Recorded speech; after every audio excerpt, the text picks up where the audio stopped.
Hello दोस्तों, आप सभी का बहुत बहुत स्वागत है आपके अपने YouTube चैनल पे। यदि आप बिहार में विशिष्ट शिक्षक हैं तो आप लोगों के लिए गुड न्यूज़ है कि 8 वर्ष की सेवा जिनका भी हो चुका है उन सभी को प्रमोशन देने हेतु शिक्षा विभाग ने बहुत पहले ही पदोन्नति चार्ट जारी किया था। जो कि पदोन्नति चार्ट की अगर बात करिएगा, यह जो है आप लोग का जो विशिष्ट शिक्षक नियमावली 2023 में दिसंबर में आया था, उसी में जो है यहाँ पे उसको सम्मिलित किया गया था। तो चलिए हम लोग डिटेल्स में इसको देखते हैं और समझते हैं कि इसमें क्या क्या जानकारी दी गई है। आप लोग चैनल पर नए होंगे तो सब्सक्राइब कर लीजिएगा, वीडियो पसंद आए तो लाइक शेयर करिएगा। 2023 में आ चुके हैं, जो कि 26 दिसंबर के दिन जारी हुआ था। उसका अगर 9वां नंबर अगर पॉइंट देखेगा तो पदोन्नति से रिलेटेड है। और इसका 9.1 जो यहाँ पे अगर देखेगा पैराग्राफ, तो ये क्या कह रहा है आपका कि विशिष्ट शिक्षक निम्न तालिका के अनुसार पदोन्नति हेतु पात्र होंगे। पहला यहाँ पे दिया गया है 4 प्रकार के यहाँ पे बिहार में शिक्षक होंगे, जिसमें यहाँ पे अगर बात करिएगा सबसे पहले जो कि विशिष्ट श्रेणी में बेसिक ग्रेड के होंगे, अर्थात कक्षा 1 से 5 के विशिष्ट शिक्षक होंगे। तो उनको जो है 6 to 8 में प्रमोट किया जाएगा जब उनकी सेवा जो है 8 वर्ष की हो जाएगी। अब यहाँ पे ये जो आप लोग का 8 वर्ष की सेवा जब हो जाएगी तो उस समय अगर रिक्ति उपलब्ध रहेगा, उस अनुसार जो 6 to 8 का पद है वो पदोन्नति के हिसाब से भरा जाएगा। और उसके बाद अगर आपकी सेवा और बची हुई है और आप अगले 8 सालों तक और सेवा करते हैं तो आप लोग को एक और पदोन्नति दिया जाएगा और आप जो है वरीय विशिष्ट शिक्षक बन जाएंगे। इनका बेसिक पे अलग है और यहाँ पे अगर बात करेगा दोनों के बेसिक पे में लगभग 1000 का अंतर है। और 1000 का जो अंतर होगा वो आप लोग को तब मिलेगा जब आप लोग का 16 वर्ष की सेवा पूरी हो जाएगी, तब जो है यहाँ पे आप लोग को मिलेगा। वहीं अगर हम लोग बात कर लेते हैं 6 to 8 वाले शिक्षक के, तो 6 to 8 में जो विशिष्ट शिक्षक है उन सभी का अभी बेसिक पे अगर बात करेगा तो 28,000 से प्रारंभ है। तो उन सभी का जो 8 वर्षों की सेवा हो जाएगा तो फिर जो है उनको वरीय विशिष्ट शिक्षक बनाया जाएगा और उनका जो बेसिक पे होगा वो यहाँ पे बढ़ जाएगा। और उनका जो बेसिक पे है वो यहाँ पे बढ़ करके 29,000 रुपये हो जाएगा। ये यहाँ पर इसमें स्पष्ट किया गया है। और इसमें भी आपका जो प्रमोशन होगा वो 8 वर्ष के पश्चात होगा और इसमें आपके किसी भी तरह का कोई भी रिक्ति की आवश्यकता नहीं है। स्व स्थानिक उत्क्रमण ऑटोमेटिक यहाँ पे आपका प्रमोशन मिल जाएगा, इसमें किसी तरह का कोई भी दिक्कत नहीं होने वाला है। अब 9-10 वाले शिक्षक की अगर बात कर लेते हैं तो यहाँ पे याद रखिएगा 1 to 5 वाले 6 to 8 में आ सकते हैं। 6 to 8 वाले का प्रमोशन होकर के वरीय हो सकते हैं, लेकिन 6 to 8 वाले 9-10 में नहीं जाएंगे। 9-10 अलग कैटेगरी है। तो 9-10 की अगर बात करिएगा तो 9-10 के जो विशिष्ट शिक्षक हैं उनका जो है 8 वर्षों के बाद प्रमोशन होकर के 11-12 के विशिष्ट शिक्षक हो जाएंगे। और ये जो होगा यह रिक्ति अगर वहाँ पे उपलब्ध रहेगा तभी जो है इनका प्रमोशन होगा, अगर रिक्ति उपलब्ध नहीं रहेगा तो प्रमोशन नहीं होगा। अब वहीं अगर बात करिएगा ये 8 वर्ष की सेवा कर लेते हैं, फिर इनकी और सेवा बची हुई रहती है। अगले 8 वर्ष तक अगर ये फिर से सेवा करते हैं तो ये कक्षा 11 से 12वीं तक के वरीय विशिष्ट शिक्षक बन सकते हैं। यहाँ पे इनको किसी तरह का कोई भी रिक्ति की आवश्यकता नहीं होगी, बल्कि यह स्वस्थानिक उत्क्रमण होगा। इसमें किसी की भी जो है यहाँ पे अगर बात करिएगा तो रिक्ति की आवश्यकता नहीं है। अब यहाँ पे अगर बात करते हैं 11-12 वाले शिक्षकों की, तो 8 वर्ष तक की अगर लगातार सेवा रहती है तो उसके बाद इनको जो है स्वस्थानिक उत्क्रमण हो जाएगा और उनके जो है वेतन में बढ़ोतरी कर दी जाएगी और उनका प्रमोशन की प्रोसेस यहाँ पे पूरा कर दिया जाएगा।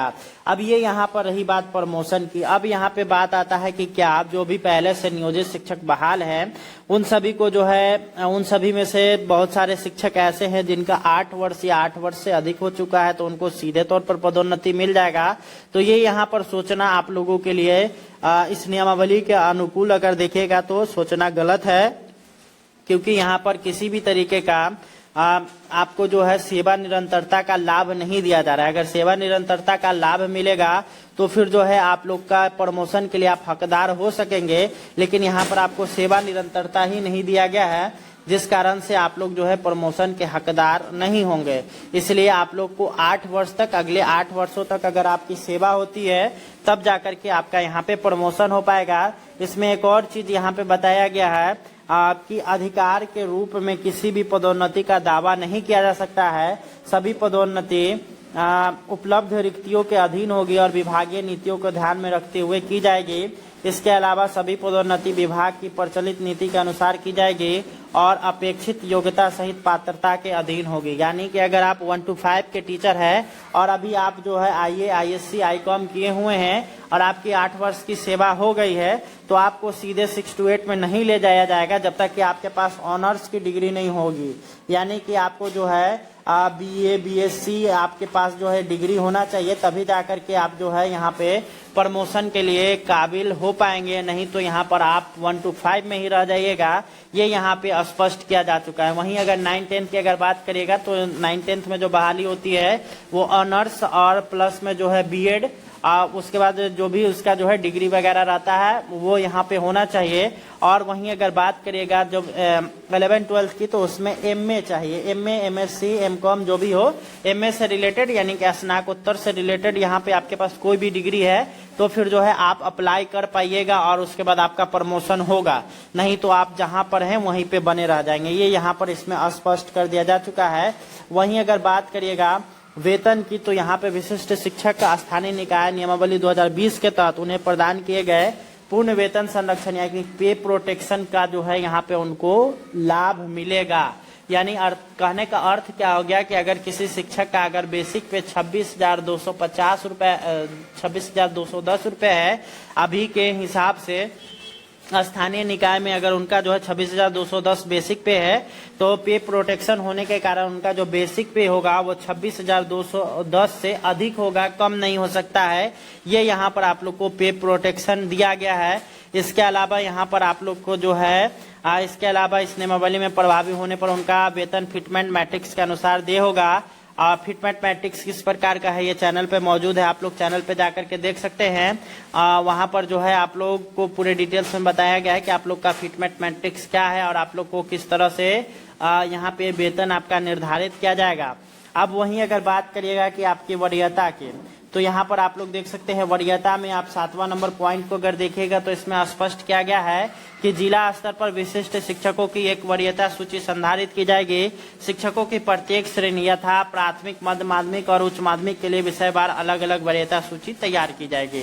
यानी अगर बात करिएगा आपके विद्यालय में, आपका विद्यालय 1 to 8 का है और आप शिक्षक 1 to 5 के हैं और कुछ शिक्षक जो है 6 to 8 के, तो ऐसी स्थिति में जो 6 to 8 वाले टीचर होंगे भले ही उनकी बहाली बाद में हुई हो परंतु वो आपसे सीनियर होंगे। क्योंकि वहां पे जो अगर बात करिएगा आप, क्योंकि दोनों ही श्रेणियां अलग अलग है, 9-10 वाले 6 to 8 वाले से सीनियर होंगे, 11-12 वाले 9-10 वाले से सीनियर होंगे।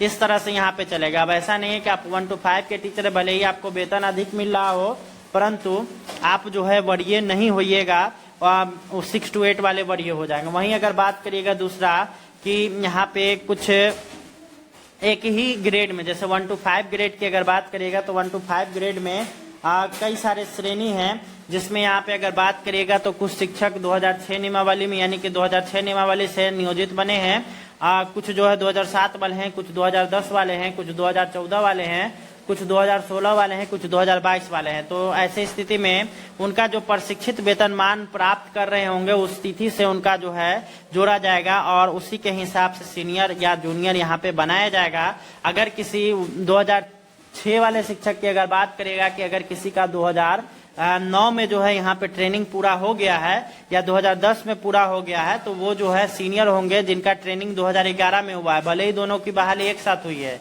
ये यहाँ पर देखने वाली बात होगी। अब ये जो है यहाँ पर आप लोगों के लिए अच्छे से इसमें समझ में आप लोग को आ चुका होगा। ये तीनों चीजों को हमने समझाया, आप लोग का जो है किस तरह से प्रमोशन होगा, वहीं आपका फिटमेंट मैट्रिक्स किस तरह से काम करेगा और साथ ही साथ आपकी वरीयता क्या होगी।